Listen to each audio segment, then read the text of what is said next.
Though his eyes were cruelly taken, his true purpose remained inviolate. Chained within a Philistine dungeon, Samson, now blind and utterly broken, was forced to toil, grinding grain like a beast of burden. His captors sauntered by, their laughter echoing off the stone walls, deriding the God he once served and reveling in his demise as undeniable proof of their own deity's supremacy. Yet, in their blind arrogance, they failed to perceive the silent transformation underway. His hair was not merely growing back, but something far more profound was stirring within him. It was a resurgence deeper than physical strength, a spiritual core he had forfeited long before his eyes were gouged out. This was the very man who once effortlessly tore apart lions with his bare hands, who bore the massive gates of cities upon his shoulders, who commanded fear from kings and sent armies scattering in terror. The most formidable man to ever walk the earth. And precisely when his epic seemed to have reached its tragic end, God's true narrative for Samson was, in fact, just beginning. Samson's most formidable adversary was never the Philistine Empire itself, but rather the internal demons that plagued him. It was a relentless war waged against his own pride, his unbridled desires, and the insidious, quiet compromises that ultimately stripped him of everything he held dear. He erroneously equated true strength with raw power, a profound misunderstanding. This account chronicles his dramatic downfall, the loss of everything that had forged his legendary status, and critically, how God encountered him amidst the shattered fragments of his life.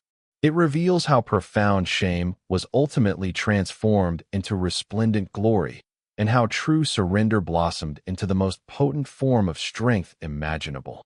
From the moment of his birth, Samson was consecrated to God, a Nazirite imbued with a sacred, divine calling.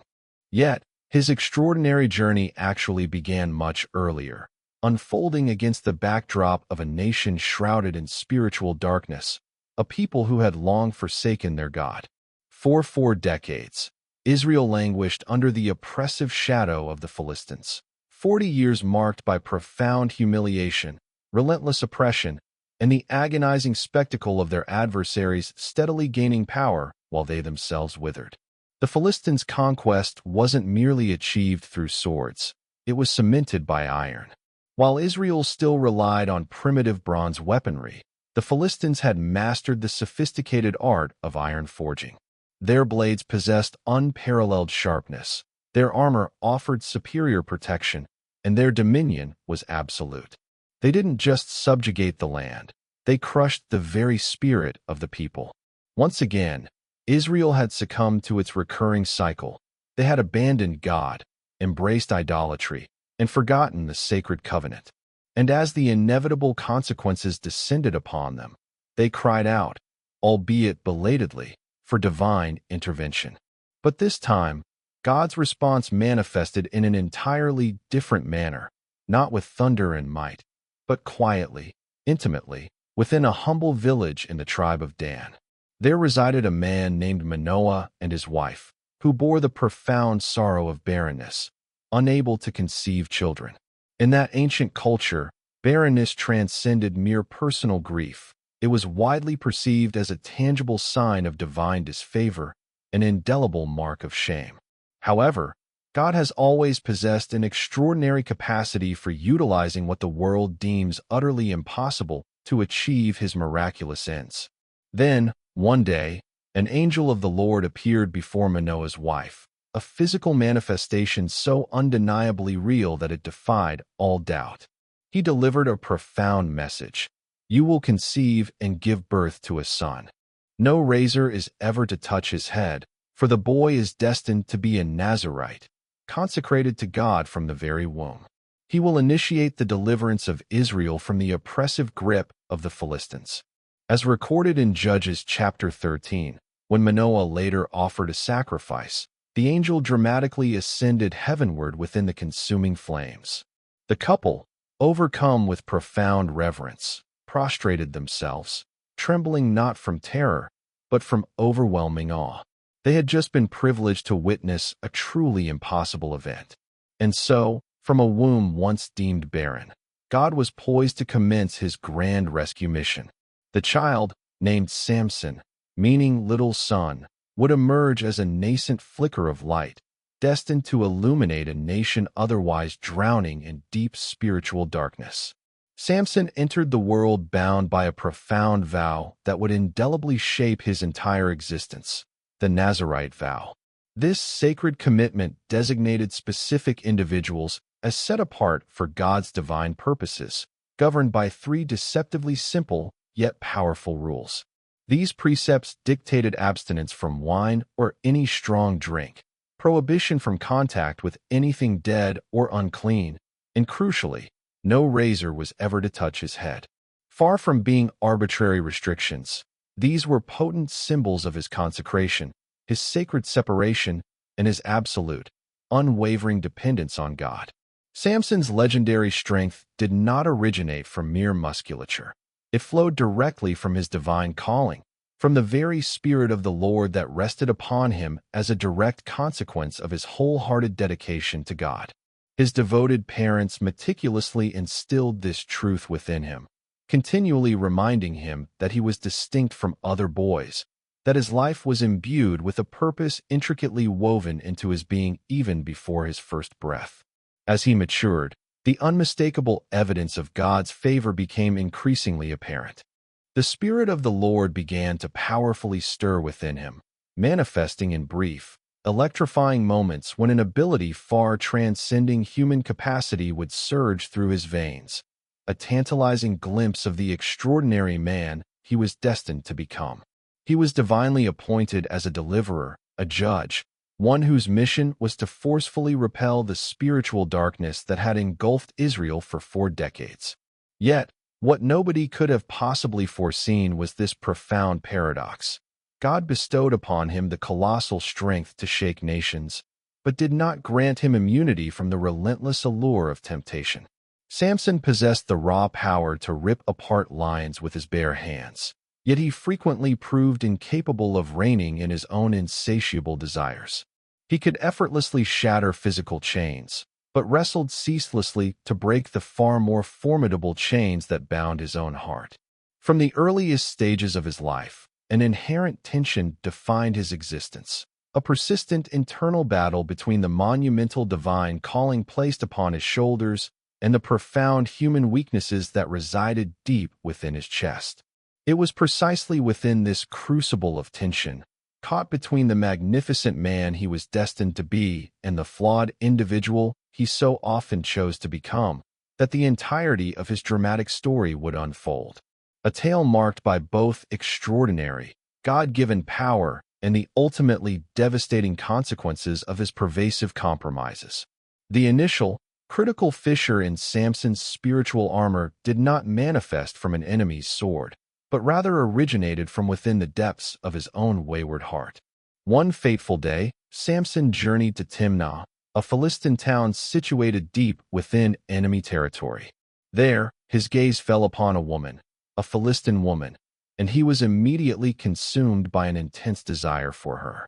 Returning to his parents, he issued a demand: "Get her for me as my wife." His devoted parents were utterly devastated. "Is there truly no woman among our own people?" they implored, their voices filled with anguish. "Must you marry a Philistine?" But Samson remained unyielding, his response firm: "Get her for me. She is the one I want." This was not love, it was pure, unadulterated desire. And unchecked desire, by its very nature, possesses an insidious capacity to completely rewrite our most fundamental priorities. En route to Timnah, an incident occurred that should have served as a potent, divine warning. A young lion, its roar terrifying, charged directly at him. In that instant, the Spirit of the Lord descended powerfully upon Samson, imbuing him with supernatural might. He effortlessly ripped the lion apart with his bare hands, as if it were nothing more than a scrap of cloth. It was a dramatic demonstration of divine strength, an unmistakable reminder of his sacred identity and the immense spiritual anointing he carried. However, later, when Samson revisited that very spot, he stumbled upon a peculiar sight.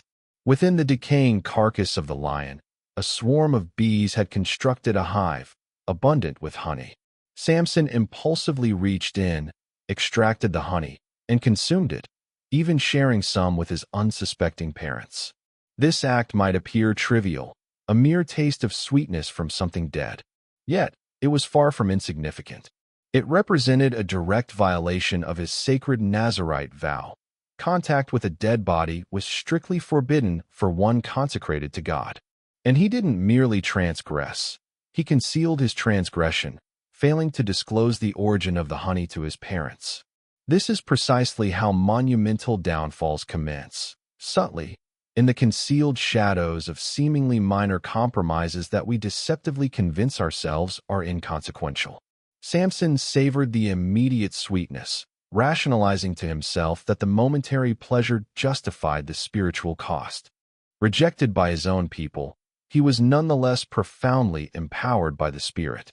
This serves as a powerful testament that God possesses the remarkable ability to transform what the world discards into an instrument of resounding victory. Even when all others have abandoned hope for you, God has not. Yet, this resounding victory was not without its profound cost. Samson was on the precipice of a vital lesson, one that would reveal the true meaning of absolute dependence. After the brutal battle, Samson stood amidst the bodies of 1,000 fallen men. His chest heaved with exertion, his hands still tightly gripping the bloody jawbone. As the adrenaline began its slow retreat, he felt an agonizing sensation. Thirst.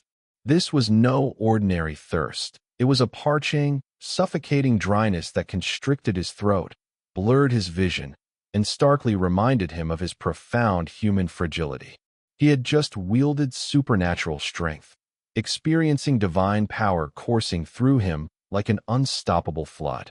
And now, in the eerie silence that followed the storm of battle, he was literally dying of thirst.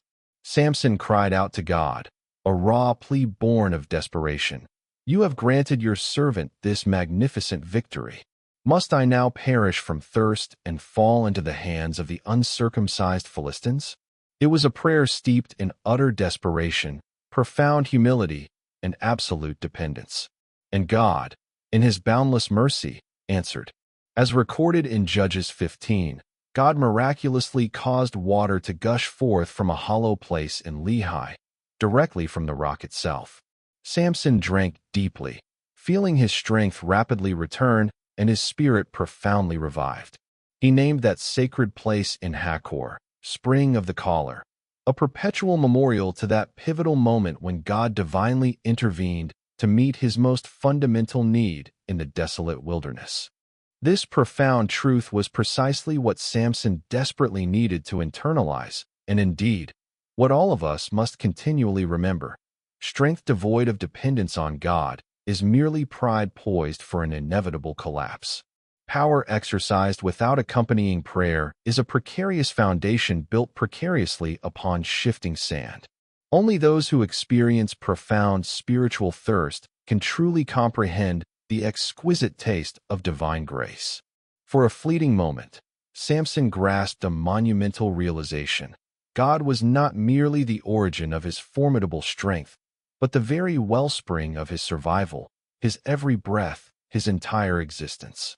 Yet, moments of such profound clarity are often transient, and the unfolding narrative of Samson's life would soon starkly reveal just how swiftly he could forget the vital lessons so powerfully etched into his being in the barren wilderness. Years rolled by. Samson continued to serve as a judge over Israel.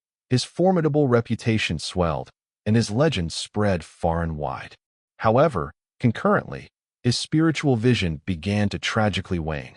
One day, Samson journeyed to Gaza, a formidable Philistine metropolis situated deep within hostile territory.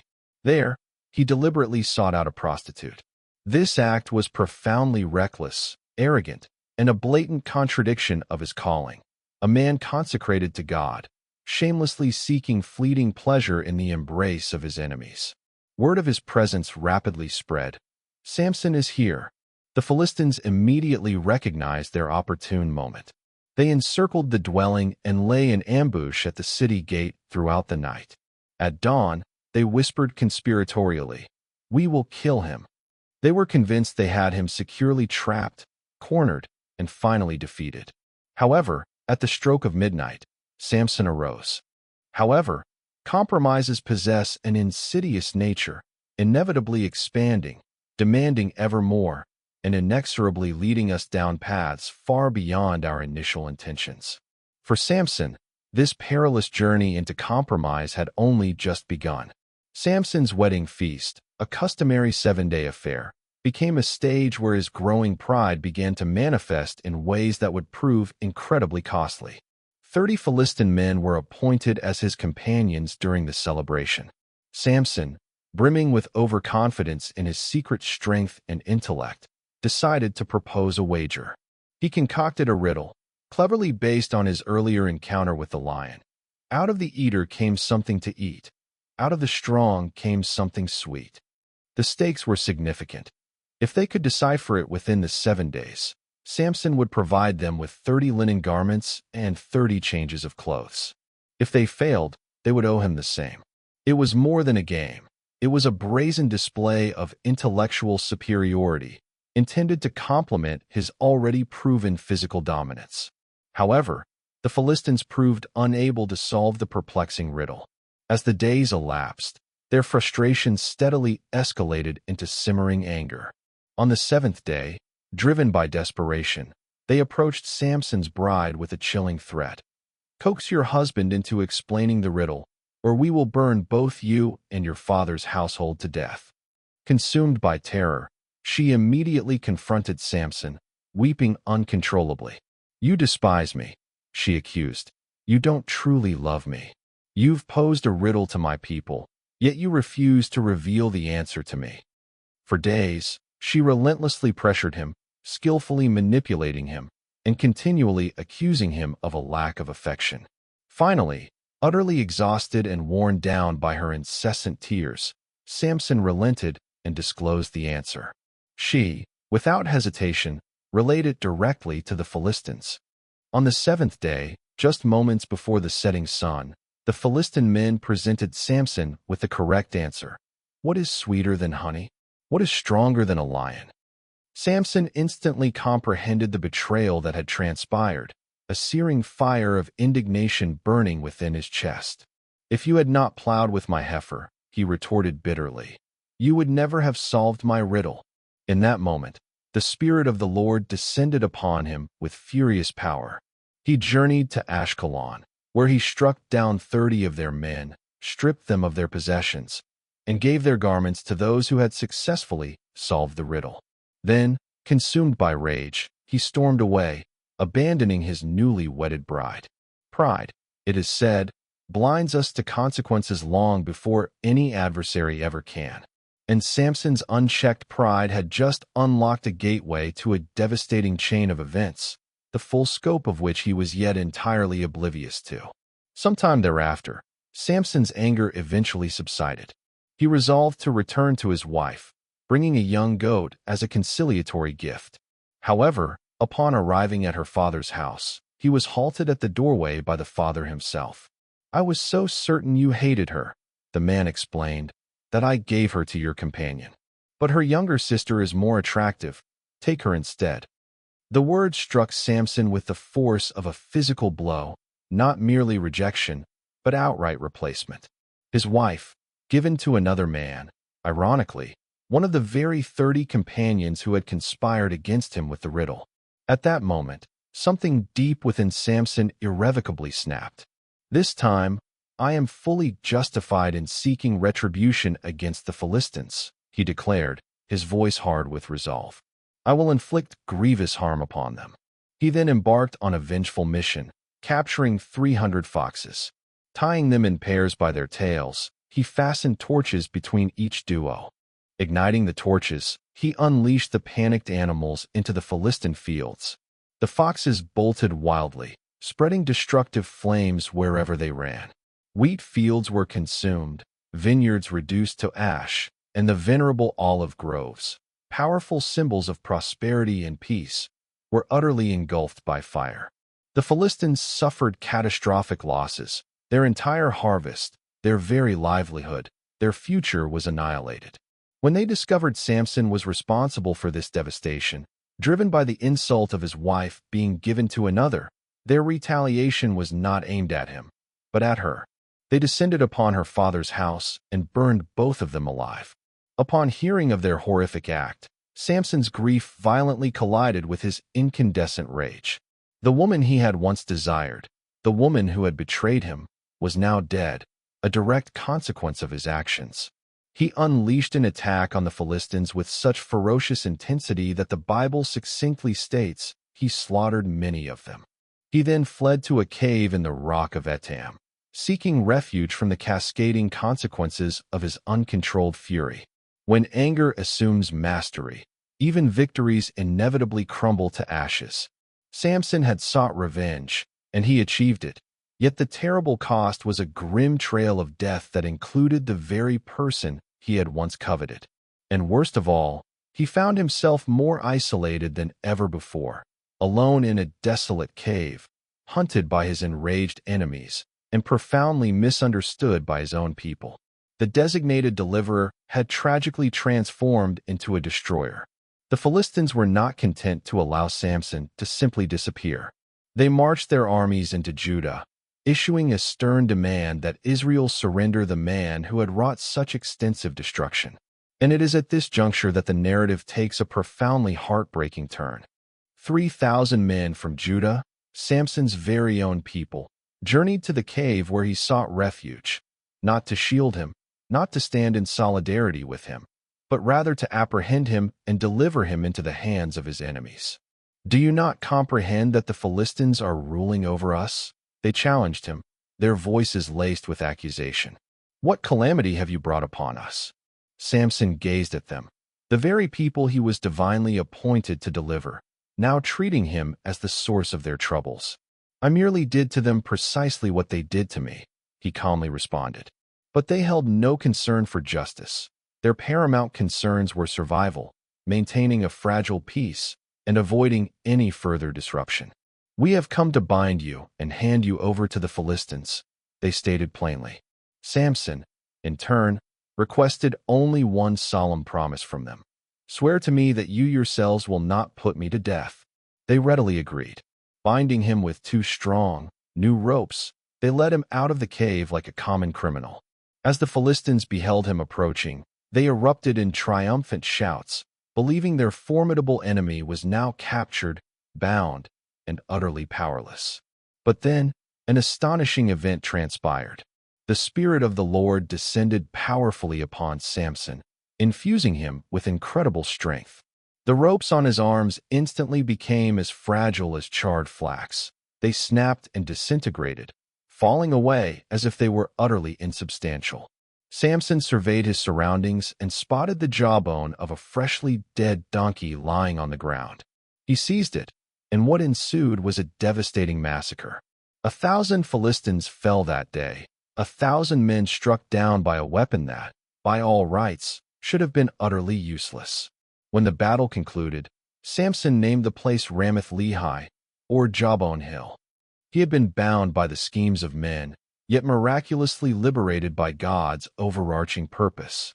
He strode purposefully to the city gates, the colossal doors that vigilantly guarded Gaza. Gates so massive they typically required numerous men to budge, gates that powerfully symbolized the city's strength and impregnable security. With effortless power, he tore them from their very hinges, not merely the doors, but the doorposts, the bar, every single component. He hoisted them onto his mighty shoulders and carried them to the summit of the hill facing Hebron, miles distant. It was a breathtaking statement of raw power, an audacious display of dominance, a resounding mockery of Philistine authority. The man, it seemed, was truly unstoppable, untouchable, invincible. But herein lay the profound tragedy. Samson could physically lift the immense gates of Gaza, yet he proved utterly incapable of lifting the oppressive weight of his own unchecked desires. He possessed the power to demolish the physical strongholds of cities, but he could not dismantle the far more entrenched strongholds within his own heart. His divinely granted strength remained supernatural, but his personal choices were progressively descending into increasingly carnal indulgence. He was triumphing in external battles, yet he was catastrophically losing the crucial war within himself, and he didn't even perceive the full extent of his peril. To realize it, pride has a cunning way of obscuring our own vulnerabilities, subtly convincing us that our strength in one particular area somehow renders us invincible in every aspect of our lives. Samson was on the verge of learning the most agonizing lesson of his existence. For the true enemy he could never conquer wasn't lurking behind fortified city gates. Instead, she was waiting in the valley of Sorek, her name Delilah, and she possessed a power far greater than any army could muster. Samson fell deeply in love with her, or at least he believed it was love. Perhaps it was a consuming obsession. Perhaps it was a profound loneliness he sought to fill. Or perhaps it was simply the same destructive pattern that had tragically defined his entire life. Raw desire consistently overriding his better judgment and spiritual discernment. The Philistine lords, recognizing their prime opportunity, wasted no time. They approached Delilah with an irresistible offer, 1,100 shekels of silver from each of their 5 rulers, if she could uncover the profound secret behind Samson's immense strength. This sum represented a fortune beyond measure, more than enough to guarantee her security and future prosperity indefinitely. And so, her insidious work began. "Tell me, my love, the secret of your incredible strength," she whispered seductively. "How could anyone possibly bind you and render you helpless?" Samson, ever the playful trickster, toyed with her, offering cunning lies. "Tie me with 7 fresh, undried bowstrings," he instructed. Delilah complied, and with Philistine men secretly concealed within the room, she cried out, "Samson, the Philistines are here." With astonishing ease, he snapped the bowstrings as if they were mere threads. His enemies remained utterly clueless. Undeterred, Delilah pressed again. "You've only mocked me. Now truly tell me how you can be restrained." He replied, "Bind me with brand new ropes that have never been used." She did, and once more the Philistines lay in ambush. Again she shrieked, and for the 3rd time, Samson broke free effortlessly. "You've deceived me yet again. Reveal to me, I implore you, how you can truly be bound." He told her, "Weave the 7 locks of my hair into the fabric on the loom." She did as he instructed, securing them tightly with a pin. Then came her familiar cry, "Samson, the Philistines are upon you." He awoke, casually pulling away the pin and the entire loom with him. But Delilah, cunning and relentless, was far from finished. She wielded a weapon infinitely more potent than any ropes or bowstrings. Pure, psychological manipulation. "How can you claim to love me when you refuse to confide in me?" she demanded. "This is now the 3rd time you've humiliated me and still haven't revealed the true secret of your immense strength." Day after day, she relentlessly pressed him, nagged him incessantly, and slowly wore down his resolve until, as the biblical account powerfully states, he was sick to death of it. Finally, utterly exhausted, Samson divulged his deepest secret to her. "No razor has ever been used on my head," he revealed, "because I have been consecrated as a Nazirite dedicated to God from my mother's womb.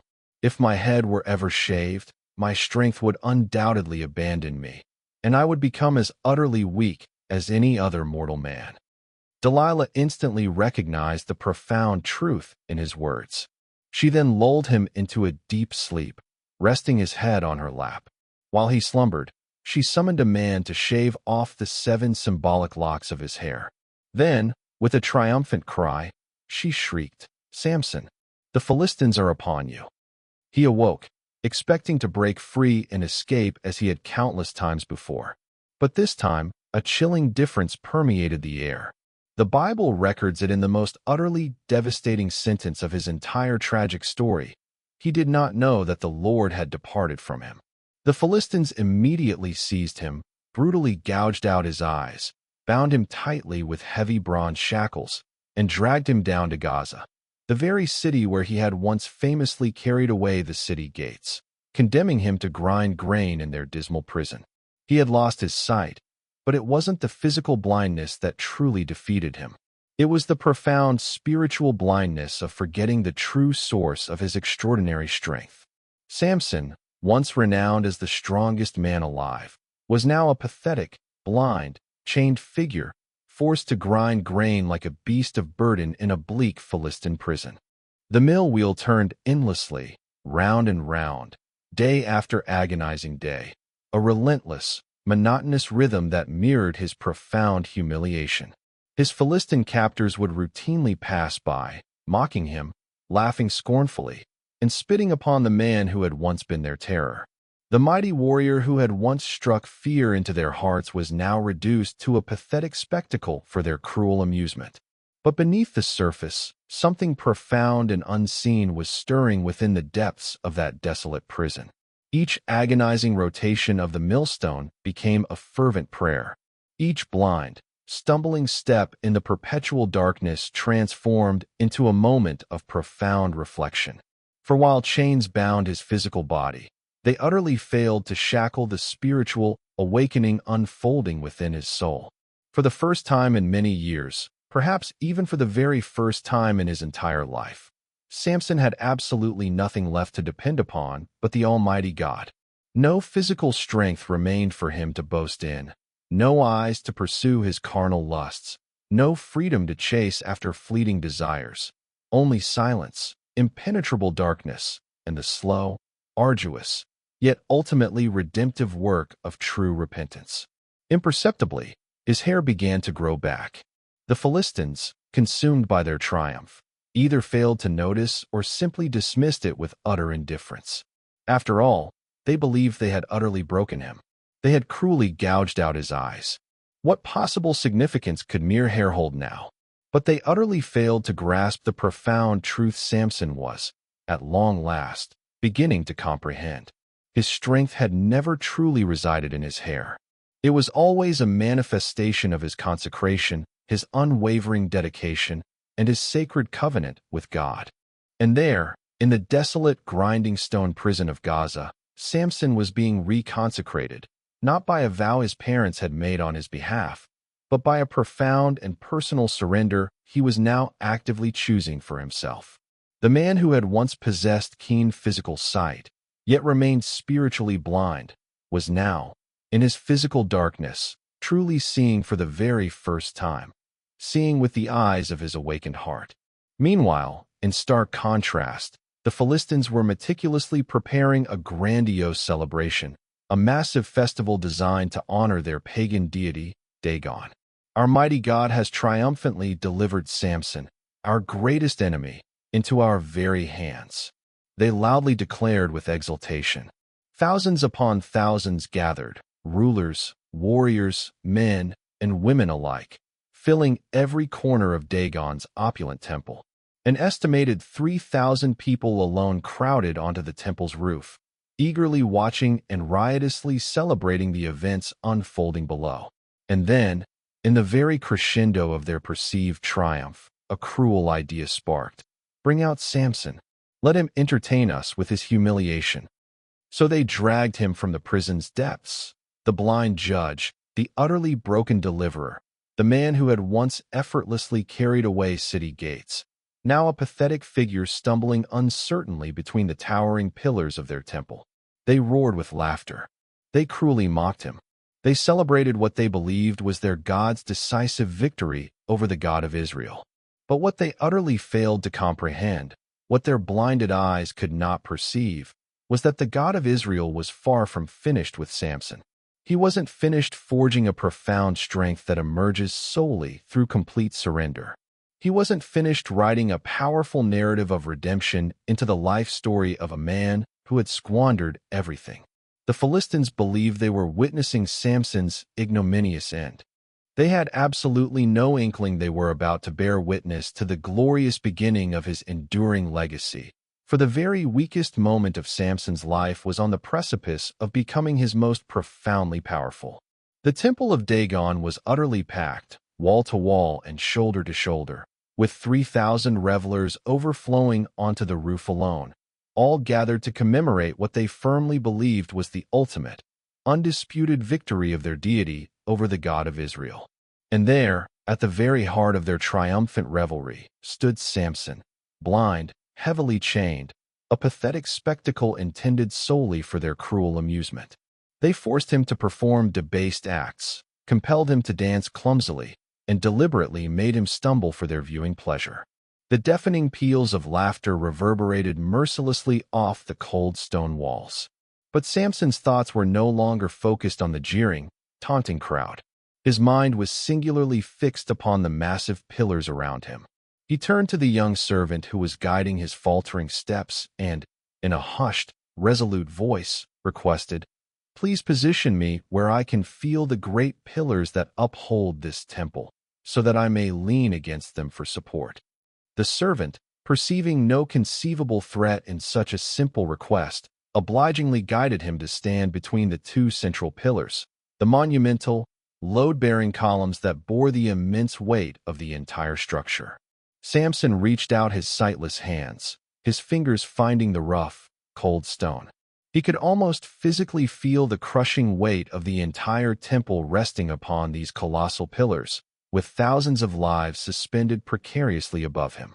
And then, he prayed, not a prayer fueled by mere vengeance, nor a bitter cry for retribution, but a profound and total prayer of absolute surrender.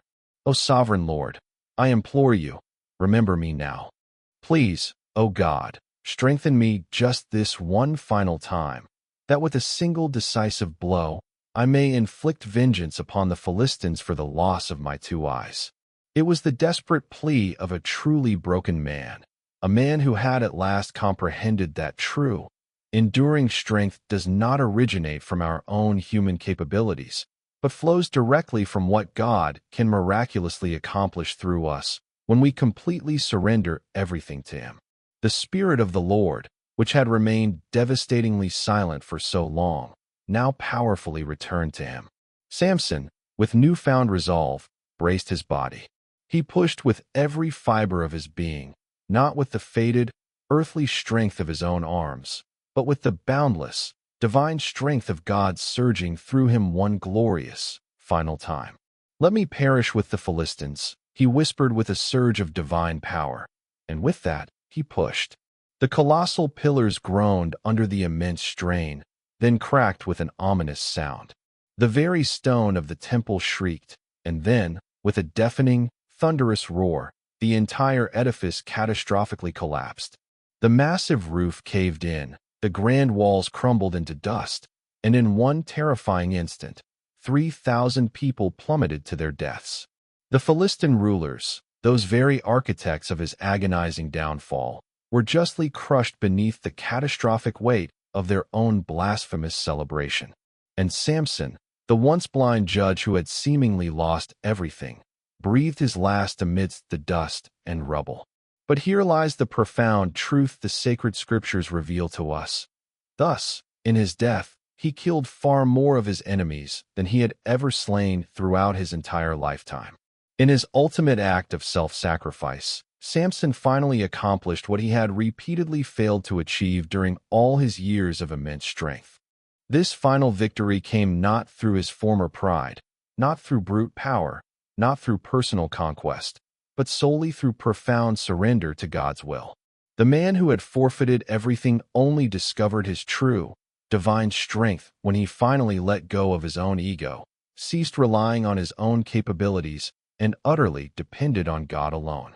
His final, powerful act was not merely about personal revenge.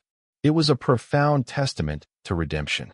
It was about a magnificent God who possesses the incredible ability to take our most profound failures and transform them into his most glorious victories. Samson's body was tenderly recovered by his grieving brothers, who carried him back and reverently buried him between Zorah and Eshtaol, within the ancestral tomb of his father, Manoah. He had served as judge over Israel for a span of 20 tumultuous years. Yet, his true legacy would endure far beyond that temporal measure. For ultimately, the story wasn't merely about Samson himself. It was profoundly about the faithful God who, despite everything, never once abandoned him. Samson's entire story stands as a profound paradox, a potent warning and a glorious promise inextricably wrapped together.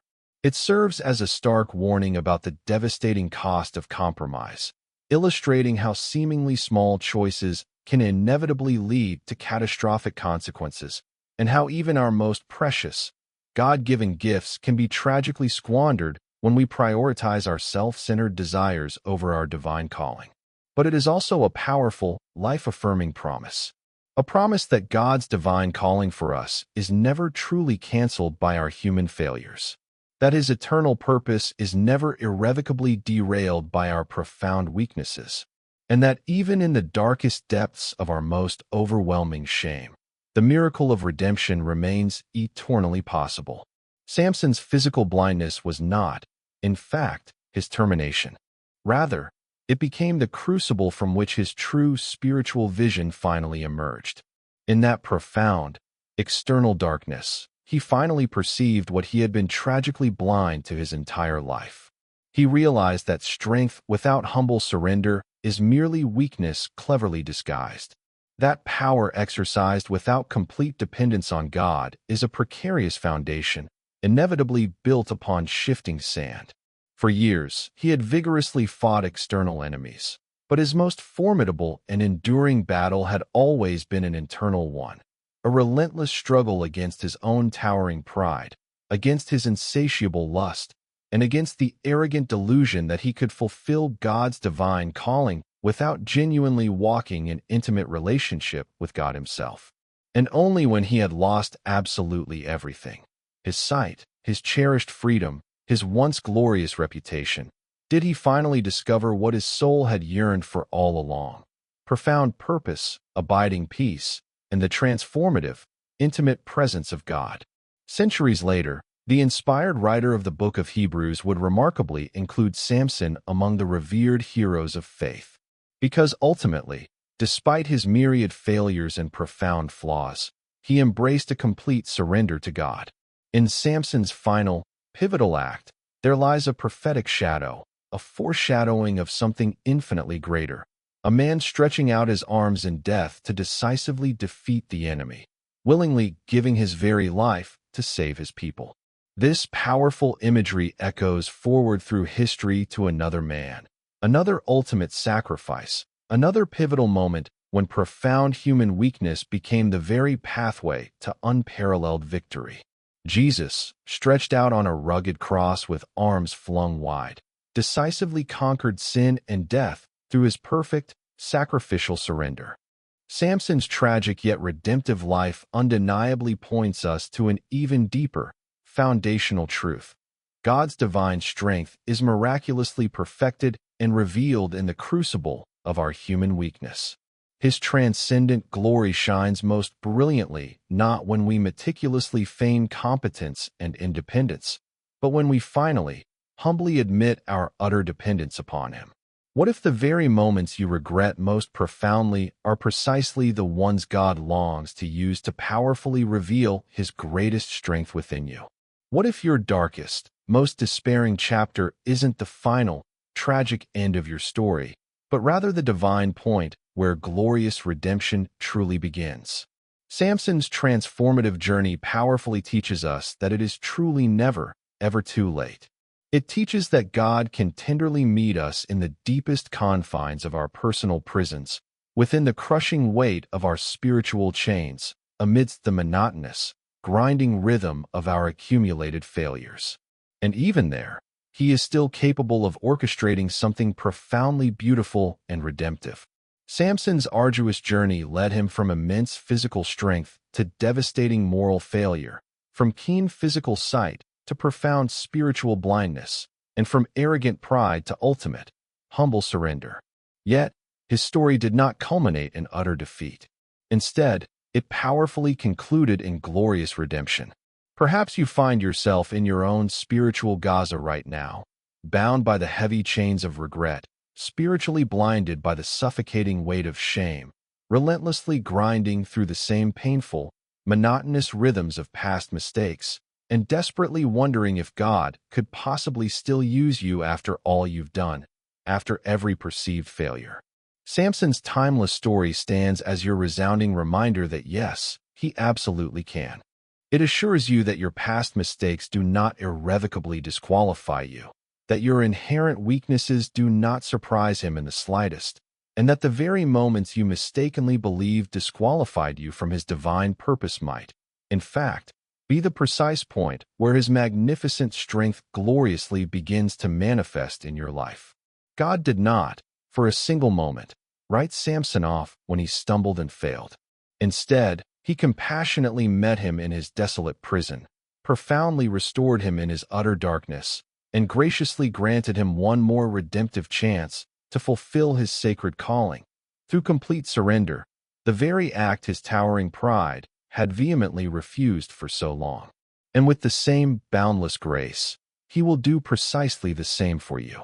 If this profound message resonated deeply with you, if it powerfully reminded you that redemption remains eternally possible, then I urge you to share it with someone who desperately needs to hear its truth. Share it with someone who is struggling to find the strength to stand up once more after a fall. Someone who mistakenly believes that it is simply too late for them to ever experience grace or new beginnings. For you never truly know the ripple effect. Your simple, yet profound, act of faith might be precisely what lifts another person's weary soul from despair. Samson's enduring legacy is not rooted in his perfection, for he was deeply flawed. Rather, his legacy is that he was miraculously redeemed. And that very same, transformative redemption is freely available to anyone and everyone who is truly willing to surrender their all to God. So, if you currently find yourself metaphorically grinding stones in the spiritual darkness, remember this vital truth. Your hair is growing back, your strength is actively being restored, and God is unequivocally not finished with your story yet. May your deepest weakness become the sacred, fertile ground where God's magnificent, unfailing strength powerfully begins to manifest.